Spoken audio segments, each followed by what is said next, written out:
John 10:9. I am the gate. Whoever enters through me will be saved.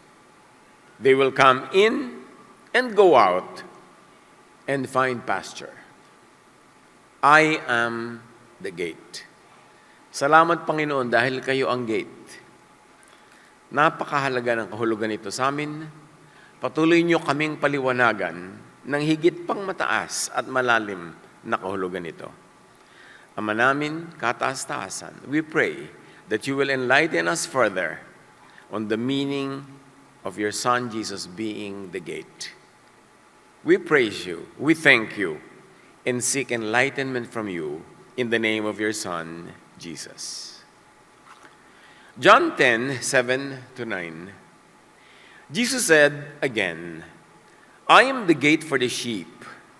All who have come before me are thieves and robbers, but the sheep have not listened to them. I am the gate. Whoever enters through me will be saved. They will come in and go out and find pasture.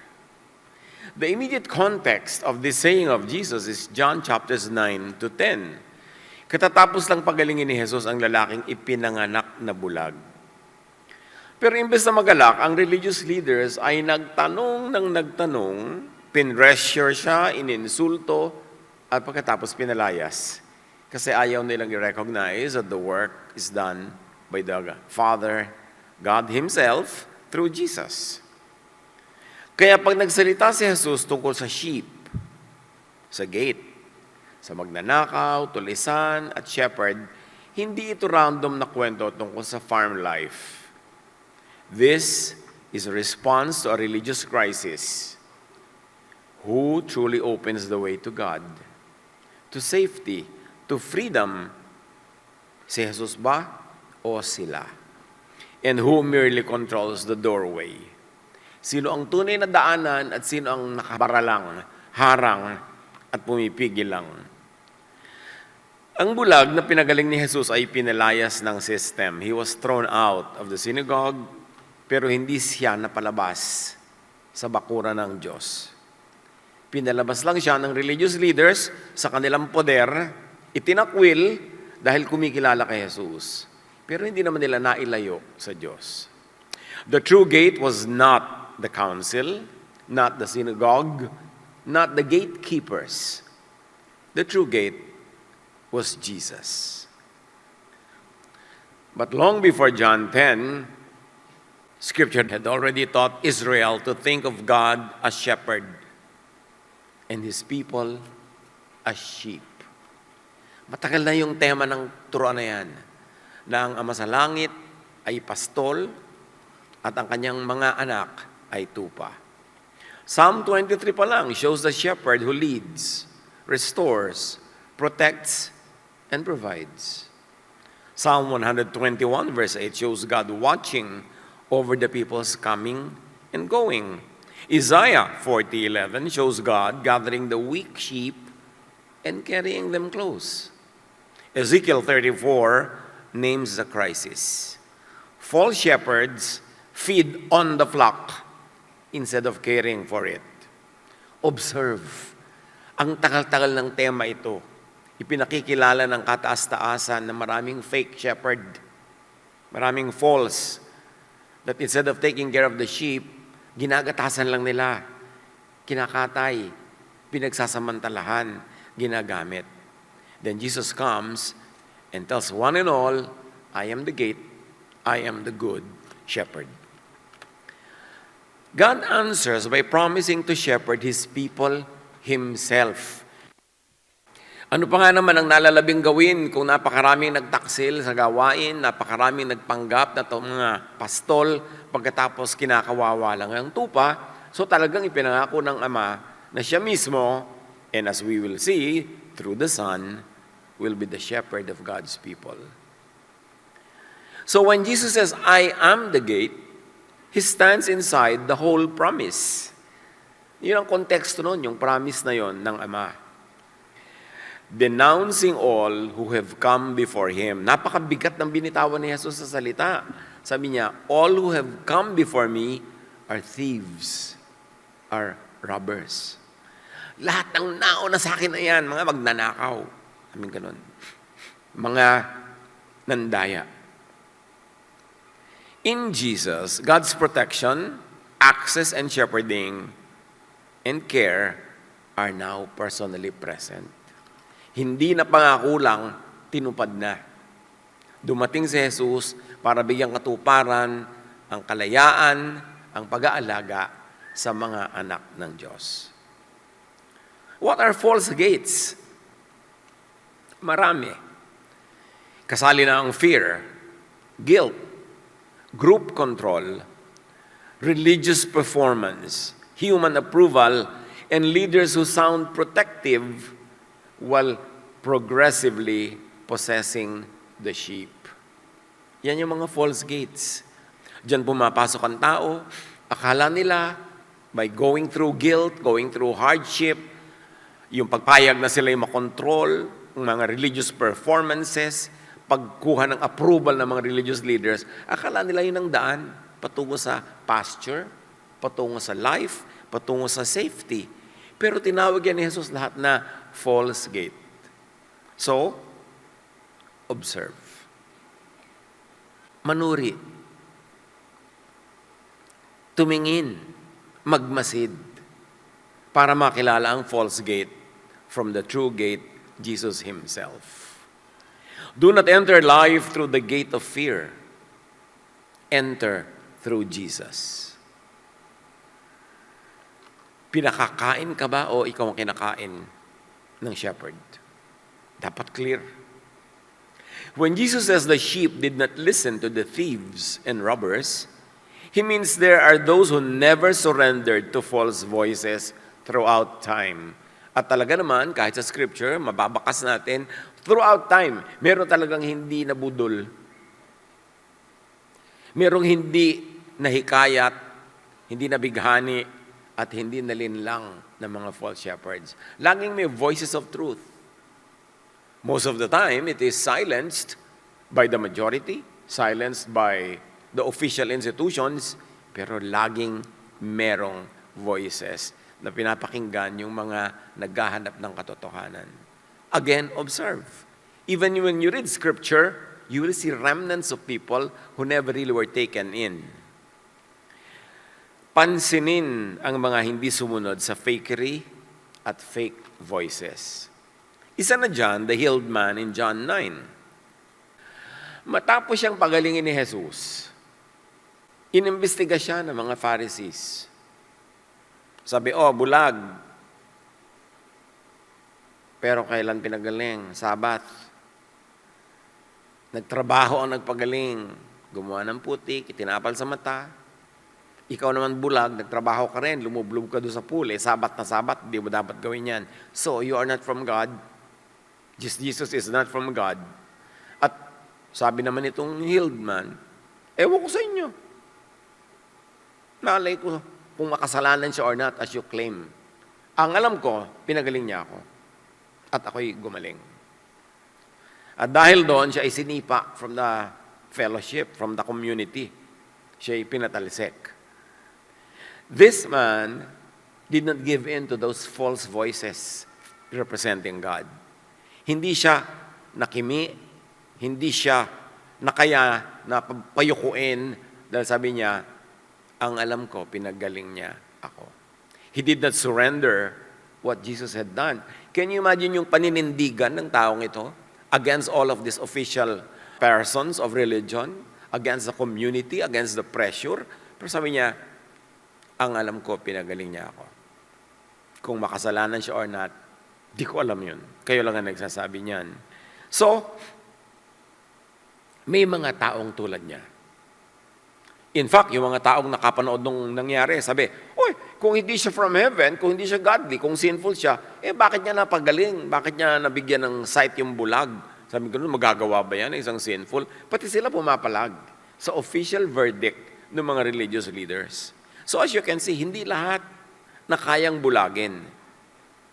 The sheep heard the thieves, but they did not recognize life in them. Pakinig sila ng pakinig, araw-araw, linggo-linggo, buwan-buwan, taon-taon, pero wala naman silang kagalingang natatanggap. Yung bulag-bulag pa rin, yung pilay-pilay pa rin, yung gutom-gutom pa rin. Nakikinig lang sila sa mga sinasabi ng mga ito, pero ang mga sinasabi naman ay hindi nakakapagpalaya, hindi nakakapagpalakas, hindi nakakapagpagaling, hindi nakakapagpatibay. So, baliwala, para lang sila mga latang maingay na walang katuturan. Observe some others who do not submit to such authorities. Kasi hindi naubos yan at nawala all throughout time. Laging merong nakakarinig ng tinig ng kataas-taasan na hindi nagpapalinlang sa malalakas, maiingay at dominanteng tinig na nagahari sa kapaligiran. John 10:9, sabi ni Jesus, I am the gate. Whoever enters through me will be saved. And the question is, saved from what? Saved from whom? Meron na kasi agad presumption ng mga tao kung ano yung ibig sabihin ng salvation na yun. Pero maraming kahulugan yun. Tapos sabi pa ni Jesus, because I am the gate, the sheep will come in and go out and find pasture. In this context, Jesus keeps the sheep safe from whatever devours life, false access, false shepherds, wolves in disguise, spiritual captivity, and religion with control but no pasture. Makahulugan kasi yung gate. Pwedeng pangsara, pwedeng pangbukas. Saan isinasara yung gate? Isinasara sa mga dangers to the sheep. Pero binubuksan yung gate para yung sheep lumabas pag nais pumunta sa mga streams of water, pag nais kumain sa mga damuhan, pag nais magpahinga sa green pastures, hindi nakalock yung gate. Hindi sinasabi ng gate na dito lang kayo sa loob, walang lalabas. Dito lang kayo kakain, bawal kumain sa labas. Dito lang kayo makikinig, hindi dapat makinig sa iba. Yung gate na si Jesus, bukas siya at sara sa tamang oras. Jesus does not say, I am the wall or I am the fence. He says, I am the gate. Because a wall blocks, a fence separates, and that is not the work of Jesus. Trabaho yun ng Pharisees. So identify and avoid walls and fences with no open gate. One way lang, papasok. Bawal lumabas unless sipain ka palabas tulad ng ginawa dun sa taong nagkaroon ng pagtingin, nagkaroon ng sight dahil naniwala kay Jesus, o sinipa palabas. Doon ka lang makakalabas pag sinipa ka. A gate knows when to close against danger and when to open toward pasture, nourishment, refreshment. Jesus is both entrance into safety and the way out toward life. Mahalaga yun, ha? Mahalagang image yun na maintindihan natin. Ganon din ang matapat na Jesus communities. May freedom of movement. Hindi bawal lumabas. Hindi bawal kumain sa ibang fields, sa ibang pasture. Hindi bawal makinig, matuto from others. Observe this. This is not hard to see. Maraming mga bakuran, sinasabi nila, bakuran ito ng Diyos, community of God and God's people. Pero parang kulungan. Gustong ko sa kanilang papasukin, inaakit ka, ang dami-daming gimmick para ka dumalo, sumali. Pero pag nandun ka na sa loob, wala nang labasan. Hindi ka na pwedeng kumain sa iba, sa kanila na lang. Mahalagang maunawa yung ibig sabihin ni Jesus sa mga shelter na ito. In ancient sheep enclosures, there is an opening but no solid door. Tulad nitong isang kulungan na ito, protection ng mga hayop. I took this photo myself sa Africa. Mga tinik-tinik, mga siit-siit, para ang mga hayop na kumakain sa mga damuhan sa labas, paggabi, papasok sila dyan para hindi sila mapunta ng mga leod, mga kung ano-anong mga sisila, kakain sa kanila. Pero walang pinto. Meron lang pintuan. Remember, ang pintuan yung opening. Pinto, yung pansara sa opening. Ganyan lang. Because the shepherd lay across the entrance, tulad nitong inimagine natin na ginagawa ni Jesus. Doon sa bukas na pintuan, siya ang pinto na pangsara. Bakit minamabuti niya siya ang pinto na pangsara? Para siya rin ang pangbukas. At siyang nakakapag-decide kung ano makakabuti sa sheep, isara o ibukas. Isasara pag may danger sa labas, pero ibubukas pag-ibig ng mga sheep at safe naman na lumabas. Para manginain, para uminom, para magpasuroy-suroy, masyal-masyal, maglibangan, magkwento ang mga sheep outside of the bakod. Yun ang tunay na community ni Jesus. Hindi ka kinukulong, hindi ka sinosolo. Merong freedom to find pasture. Now, kay Jesus as the gate, his body became the gate. Nothing enters without crossing him kasi siya ay protector. But nothing leaves without passing through him. Siya yung liberator. At nandun siya, hindi para kapigiling lumabas, kundi para makatiyak niyang bubukas pag gusto mong bumukas. Kasi kung ibang tatayo doon, kukulungin ka na, hindi ka na papalabasin. This is the difference between a true Jesus community and a Pharisaic community. Sa true Jesus community, Jesus is the gate that opens and closes kung anong dinedemand ng ikabubuti ng sheep. The gate stops what destroys and releases what needs pasture.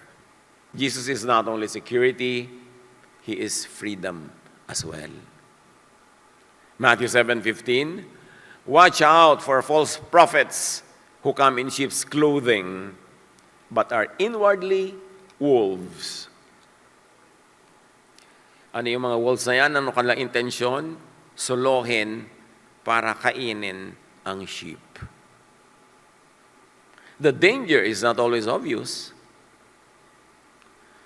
Mabuti pa yung wolf outside. It is threatening and alam mo danger yon. Pero ang dangerous yung wolf inside. That is worse. And what is worst? A false shepherd that is most dangerous because the sheep trust him. Bakit inihalin tulad ng mga tao sa sheep? Kasi ang mga sheep mapagtiwala, masunurin, sunod-sunuran, at tingnan ninyo mga kapatid, ganon din ang humanity. Sobrang mapagtiwala, kaya nalilinlang ng napakarami mga naging false leaders, ng mga naghari-harian, dinala ang mga tao sa mga giyera, dinala ang mga tao sa mga paniniwalang pumipiga sa kanila at kumakatas ang kanilang dugo.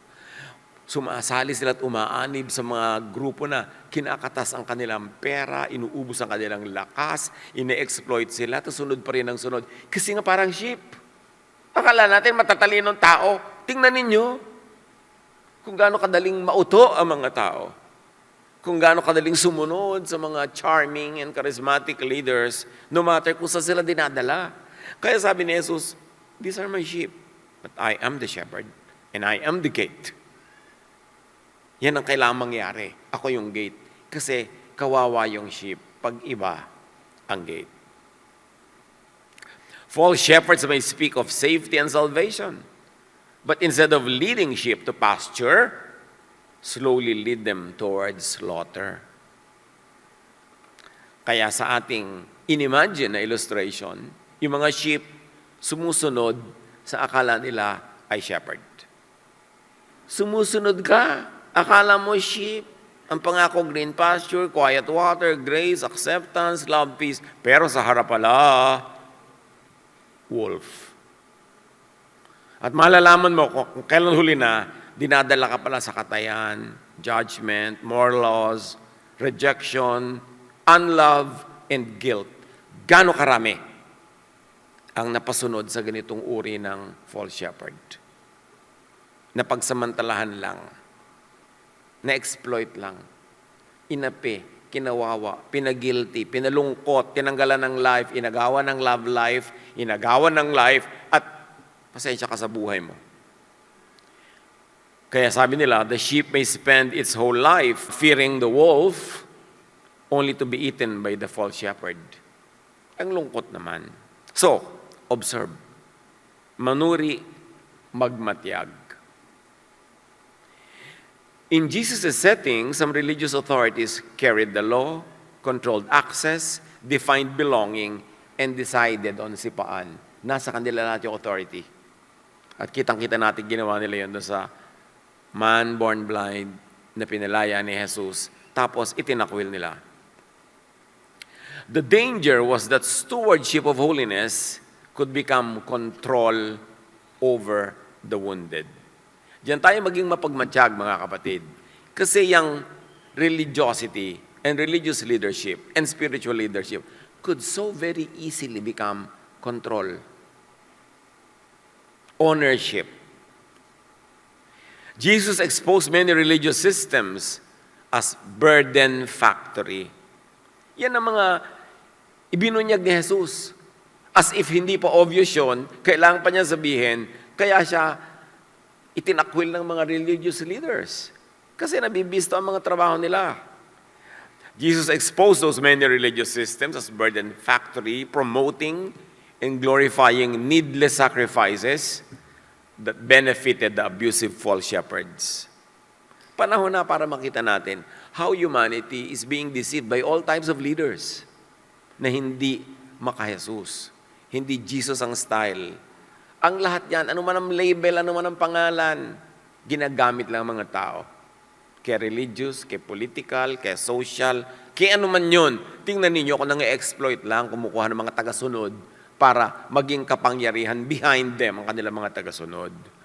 In Matthew 23:4, Jesus describes leaders who tie heavy burdens on people but do not help carry them. In Matthew 23:13, Jesus warns against leaders who shut the kingdom in people's faces. Yung mga ibinibunyag na yan ni Jesus, mga religious leaders, hindi mga kriminal, hindi mga obvious na mga masasamang tao. Sila yung mga wolves in sheep's clothing. The problem is not simply strictness. The problem is that the gate does not feel like mercy. It becomes pressure, fear, and control. Takot na ang nararamdaman ng mga tao. Takot na mapagalitan, mapahiya, matanggal. Hindi na yung nag-uumapaw na kagustuhang pumunta dahil lumalaya, dahil sumasaya, gumiginawa, kundi natatakot ma-reject, natatakot ma-bulletin board, natatakot na ma-criticize, nagtatago, nagpapanggap para huwag maparusahan. But a true sheep pen protects inside and opens to outside pasture. Isa tong mahalagang titingnan na quality. Okay, nagpa-protect sa akin itong gate na ito, pero does it open for me to go to outside pasture? Does it open for me to find nourishment? O sinosolo ang tenga ko, wala akong pwedeng pakinggang iba, sinosolo ang aking mata, wala akong pwedeng basahin o tingnan iba, abay mag-isip-isip. Hindi na yung gate na yan na si Jesus. Ibang gate na yan. A full sheep pen slowly becomes a prison, a milking place, ginagatasan lang ang mga tupa, or a slaughterhouse at worst. A true under-shepherd of Jesus, the true shepherd, leads the sheep back to Jesus, to the gate, not to himself. So titingnan mo, kanino ba dinadala yung mga tupa? Doon sa tunay na shepherd, si Jesus? O sinosolo siya na? Sa kanya na nagpunta, naging kanya na. Sheep or human beings are vulnerable. Nasisira ang loob pag ang takot ang mas malakas kaysa kalayaan. Ang sistema ang mas malakas kaysa sa budhi.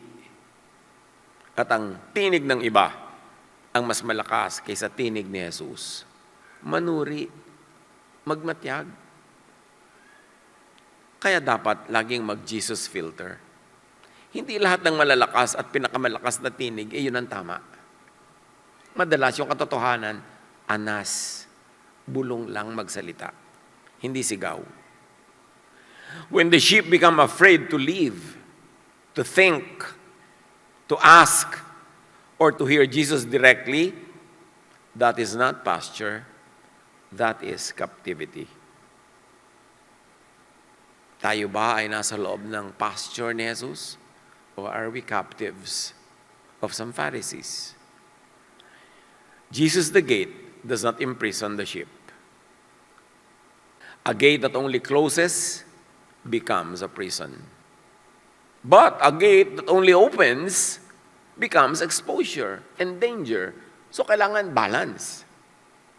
The true gate, Jesus, closes against what destroys and opens toward pasture, to what nourishes, to what refreshes. Stay where protection does not become captivity. Stay where safety does not shrink the soul. Ginagawa ka ngang safe pero nawindang ka na, natuyot, naluoy, lumiit. Stay where the sheep can still hear Jesus and not others.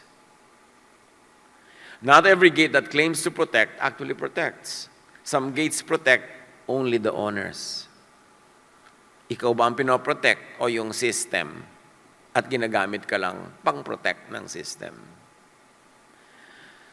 Sa prison, fear becomes leverage, safety becomes business. The sheep feel safe while becoming less free naman. So, pipiliin mo ba yun? Safety in numbers, safety in tradition, safety in predictability, pero free ba? Reject any system that uses God's name but leaves the sheep smaller, weaker, more afraid, and less alive. Yan ang malungkot na nangyayari sa marami. Jesus is not the shepherd who feeds on the flock. He is the shepherd who gives himself for the flock. What will you do if you're invited to lunch, but you're invited to lunch to be eaten for lunch? And many times, that's what invitations lead to. So, mag-ingat-ingat. What is God's pattern of protection? Sa Psalm at sa Isaiah, it is shown that God's protection is not merely fence around. It is presence inside. Kasama, kapiling, kaulayaw ang kataas-taasan. So when Jesus says, I am the gate, He is describing saving presence.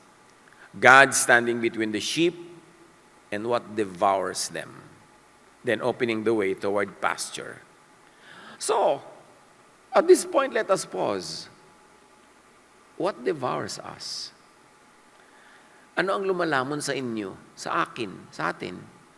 Anong ngumangat-ngat, kumakagat, sumisipsip ng ating dugo? Ano ang nagtatanggal ng ating lakas, ng ating saya, ng ating sigla? Ano ang nagtatali, nagkakadena sa atin? Ano ang nagbabawal sa ating sumaya, maging malaya? Ano ang nagbabawal sa ating gumawa ng mga bagay na hindi naman ipinagbabawal ni Jesus? At sila lang ang nagbabawal. Identify all that. Kasi yan yung false gates. Nangangako ng protection. Pagkatapos yung pala, sasarilinin ka lang. Kahit nga sa pag-aasawa, naku, ang tinatanggap ko mga tanong sa Facebook. Mga pagsisisi, nakapag-asawa pa, nakulong lang tuloy. Dinomina na nung asawa. Pati ba naman kung gaano karaming bawang ang ilalagay sa ginisa, talagang idinidik ka nung asawa at malaking gera mundial pag hindi siya nasunod. Ito namang isa, takot na takot sa malaking away. So, bakit yung asawa mo hindi takot sa away? Ikaw lang ang takot, kaya tuloy sunod ka ng sunod. Kasi, pinamihasa mo. Kinontrol ka na ng kinontrol. Marriage is partnership, hindi yan lordship over the other. In love, you are both captives of each other. Nobody is really a victorious captor of the other. Ganon dapat ang partnership, ganon ang pag-asawa, at ganon ang pananampalataya. Hindi ka ini-invite, tapos pag na-invite ka na, kulong ka na. Puro bawal, puro control, puro galit, puro pag-guilty. Ginagatasan ka, at the end, kakarnihin ka pala. Ito ang tinutukoy ni Jesus.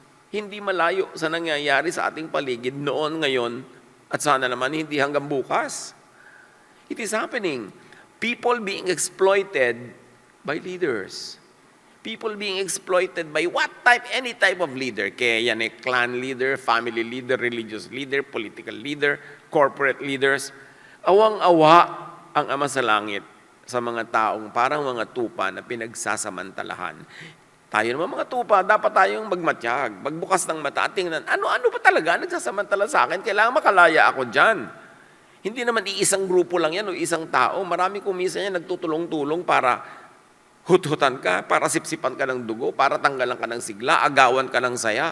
Dapat gumising ka dahil sabi ni Jesus, I came that you might have life and have it abundantly. Have it to the full. Ayokong lugi kayo. Ayokong kawawa kayo. Ako'y nandito, inaalagaan kayo para kayo bigyan, hindi para kunan. Para kayo i-lead to safety, i-lead to pastures, hindi i-lead to prison. Ano-ano ang nagkukulong sa atin? Marami yan. Marami. Bilang mga anak ng Diyos na kumikilala sa sa liberating work of Jesus, dapat natin kilalanin ang mga prisons na yan at palayain natin sarili sa paliwanag, kaliwanagan at tulong ng Panginoong Yesus. Hindi ka nilikha ng Diyos at hindi ibinigay ni Jesus ang kanyang buhay sa iyo para ka lang alipinin, kawawain at ikulong ng iba. Sino man yun? We all stand before God as children of God. John 10:10, Jesus says, the thief comes only to steal and kill and destroy. Jesus comes that the sheep may have life to the full. Identify who steals from you continuously, non-stop. Identify who kills and destroys your joy, your happiness, your pleasure, your rest, and set yourself free. As Jesus wants you free, as Jesus wants you well. The thief does the opposite of the gate. Where Jesus gives pasture, the thief takes, drains, and destroys. Devouring is not always obvious. Sometimes it is slow spiritual reduction. Your peace stolen, your trust killed, your conscience damaged, your fear grows, and Jesus is diminished. So be watchful.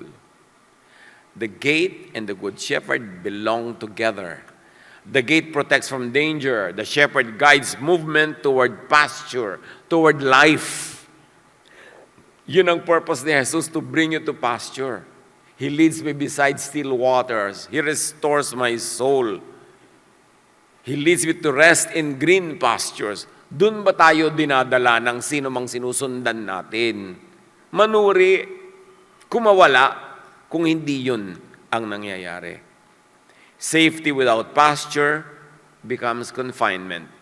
Freedom without protection becomes danger. So again, balance ang mahalaga.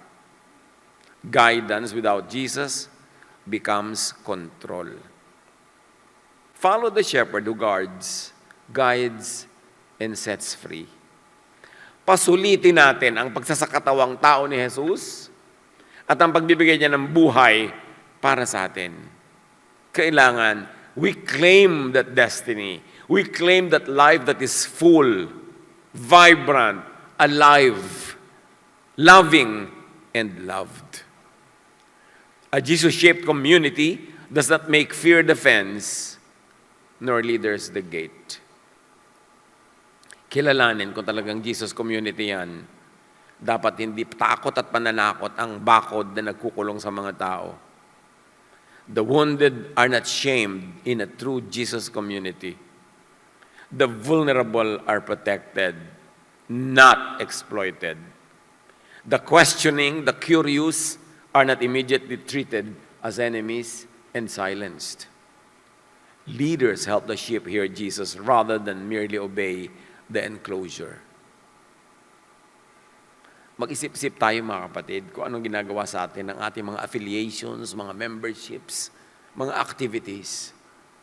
Kung tayo napupunta sa kalayaan o sa pagkakulong, sa paglago o sa pagliit, pag-urong, sa ligaya o sa lungkot. Leadership help the sheep hear Jesus and hear Jesus more and more. So Jesus says, I am the gate. He protects without imprisoning. Mahalaga yung balance na yon. Life is entered through relationship with Him. So enter the Jesus gate. Avoid systems that use fear and shaming. Build communities where the vulnerable are safe and free because Jesus is the gate. Turuan niyo po kami, Ama, na lalo pang maunawa, malalim, mataas, malawak ang kahulugan that Jesus is our gate. Teach us to identify only fences, only prisons. Teach us to value the freedom that Jesus gives us, that Jesus gave His life for, na maging makabuluhan ang mga buhay naming lahat. Pagbulay-bulayan natin mga kapatid, isipin, i-apply sa daily life because Jesus is relevant in eternal and also daily life. Panginoon, kausapin niyo po kaming lahat. Buksan niyo ang aming mata. Ipakita niyo sa amin kung paano pa kami higit na lalaya tungo sa pasture at paano naman kami patuloy na magpapaprotect sa inyong anak na si Jesus as gate. Be with the Lord. Be with the Spirit in silent reflection.